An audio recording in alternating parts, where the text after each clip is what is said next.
Hagayya 7,2025 akkam jirtu daawwattoota keenya oduu yeroo kana isinitti himna oduu waliinan Geetoo Lamaayooti.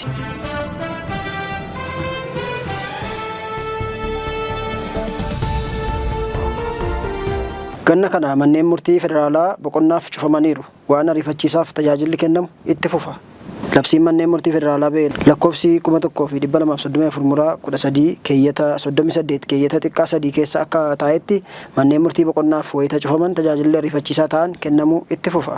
Manneen murtii har'a hagayya 1 bara 2017 irraa kaasee haga fulbaana 30 bara 2018 tti yeroof cufamaniiru jedhe manni murtii federaalaa sadarkaa duraa. Garumoo dhimmootni mirga namaan wal qabatu kan hariiroo hawaasaa fi yakka daanyolii dabareen baheetiif ilaalamuun akka itti fufu manni murtichaa beekseera. Pirezidaantii manneen murtii sadarkaa duraa federaalaa obbo Fuad Kiyaar manneen murtii ganna kana keessa wayita cufaman dhimmootni hawaasaas ta'ee kan yakka mirga namoomaa wal qabatu hundi osoo addaan hin citin daanyota manneen murtii sadarkaa duraa federaalaatiin akka ilaalamu beeksaniiru. Ganna kana dhimmootni ariifachiisoo ta'an dhaddacha dabareetiin yeroof qophaa'u irratti ilaalamuun itti fufa. Dhimmootni hariiroo hawaasaa wal qabatu kan tarkaanfii uguraa nyaata ijoollee dhorkachuu iyyata qaama walabaa baasisuu kaffaltii miindaa hojjettootaa fi hojii ariifachiisaaf tajaajila chaappaa mana murtii argachuu abbootii seeraa dabareetiin tajaajilli ni kennama. Kana malees dhimmoota yakkaan wal qabatan kan akka mirga wabii ammaakiroo dhaddacha ariifachiisaa guyyaa beellamaa kennuu galmee hidhamtootaa ilaaluu fi dhimmoota ariifachiisoo ta'an irrattis manni murtii federaalaa sadarkaa duraa hojii isaa itti fufaa jedhaniiru obbo Fuad.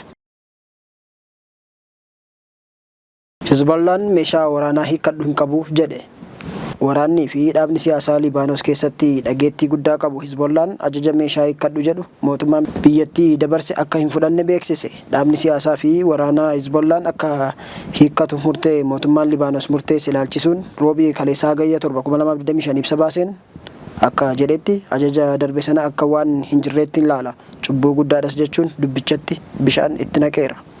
Ibsa isaa sana keessatti humnaa fi weeraraan osoo hin taane marii fi murtee imaammata nageenyaa biyyattii irrattis mari'achuuf qophiidha jedheera. Wiixata dheengaddaa kaabineen Libaanos walgahii taa'een bittaan meeshaa waraanaa taasifamu kamuu karaa ministeera ittisa biyyattiin ta'uu akka qabu wixinee seeraa qopheesse irratti mari'ateera. Wixineen sun dhuma hagayyaatti ragga'uuf akka jiru muummichi ministeera biyyattii Nuwaaf Salaam beeksisaniiru. Qondaaltonni Ameerikaa waxabajjii darbe keessa Hizbollaan yoo meeshaa guutuu hiikkate Israa'el Libaanos haleeluu akka dhaabuu fi kibba Libaanos keessa bakkee 5 qubateeru irraa akka baatu aangawoota Libaanosiif yaada dhiyeessanii turan. Waliigalteen lola dhaabuu osuma qabatanii Israa'el bakkoota sana qubachuun ishii ni yaadatama. Waraana Israa'el waliin tureen laafus Hizbollaan ammallee uummata musliimaa Shi'aa Libaanos keessa jiru biratti deeggarsa guddaa qaba. Hizbollaan Iraaniin akka deeggaramudha kan warri dhiyaa fi Israa'el himan. Nageenya, siyaasa, diinagdee fi mana maree Libaanos keessatti Hizbollaan gahee guddaa qaba. Mataan Hizbollaa Hasan Nasrallaan fulbaana 27,2024 kan lafa jalatti Israa'eliin ajjeefame.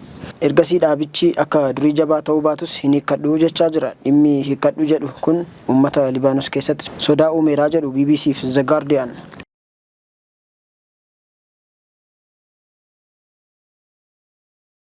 Gaanaa keessatti kaleessa balaa xiyyaaraatiin namoonni 8 du'aniiru. Isaan keessaa 2 ministeerota. Roobii kaleessaa hagayya 6,2025 ganama xiyyaarri waraanaa Gaanaa helikoophtarri tokko namoota 8 fe'ee balali'aa ture bulchiinsa Ashaantii keessatti kufee caccabdeetti. Warri keessa turan hunduu battalumatti du'an. Ministeerri ittisa biyyattii Edwaard Omaanee Bu'aamaa fi ministeerri naannoo Ibrahim Murtaal Muhammad warra balaa sanaan du'uun isaanii mootummaan biyyattii ibseera. Sadii immoo qondaaltota gurguddoo turan.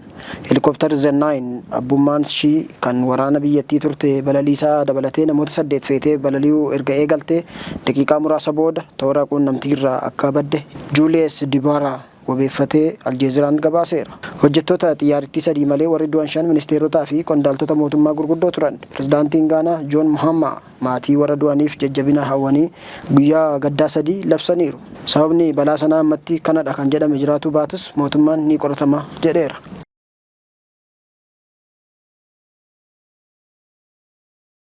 Oduu keenya ittaanuun balaa ibiddaatiin bosonni Faransaay gubataa jira. Jijjiirama haala qilleensaatu kaase kan jedhame ibiddi bosona kibba Faransaay jiru keessatti ka'e balaa qaqqabsiiseera. Ibiddi bosona qabate sun lafa hektaara 11,000 ol gubee manneen jireenyaa hedduus barbadeessuu BBC fi France 24tu gabaase. Ibiddi sun kan ka'e daangaa Faransaay fi Speen irratti kan argamtu bosona gaara Corbières jedhamurraatidha. Balaa sanaan yoo xiqqaate namoonni 13 madaa'aniiru. Kan caalu akka hin qaqqabsiifneef hojiin namoota achi keessaa baasuu hojjetamaa jiraachuu AFPtu gabaase. Dhaabbatni raagaa haala qilleensaa Faransaay gidduu kana qilleensi gara naannoo sana jiraatu cimaa waan ta'eef abiddicha daranuu akka hin ammeessineef karaan gamas geessu cufti cufamuu akka qabu akeekkachiiseera jechuun France 24 isa wabeeffatee baaseera.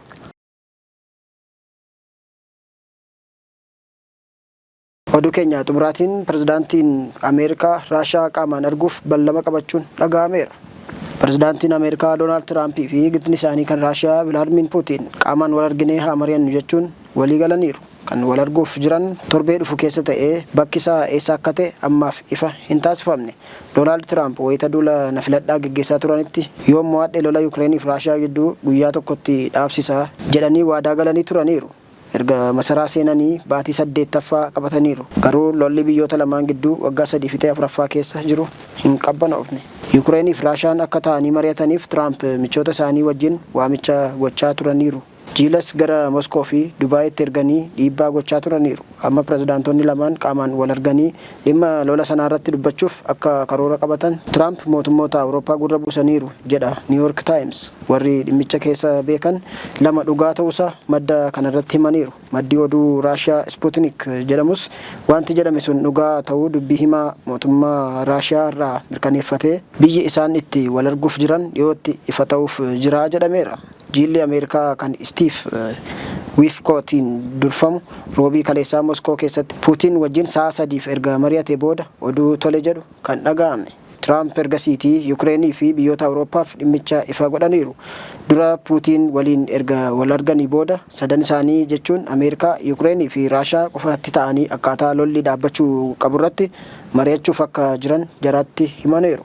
Kaleessa dubbii himtuun masaraa mootummaa Ameerikaa Kaaroliin Leevit qaamaan wal arganii dubbachuuf gaaffii kan dhiyeessite Raashiyaa akka taatetti ibsaniiru. Pirezidaantii Yukireen Zeleniskiin kaleessuma dhimma kana irratti wayita dubbatan sababa dhiibbaan guddaa irra jiruuf Raashiyaan amma lola dhaabuuf tole jechuu maltii jedhaniiru.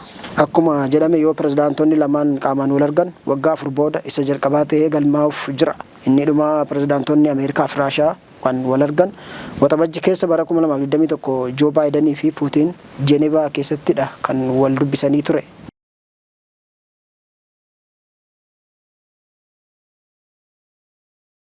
Egaan daawwattoota keenya oduu keenya yeroo kanaaf qabanne kanumaan goolabneerra turtii gaarii qabaadhaa.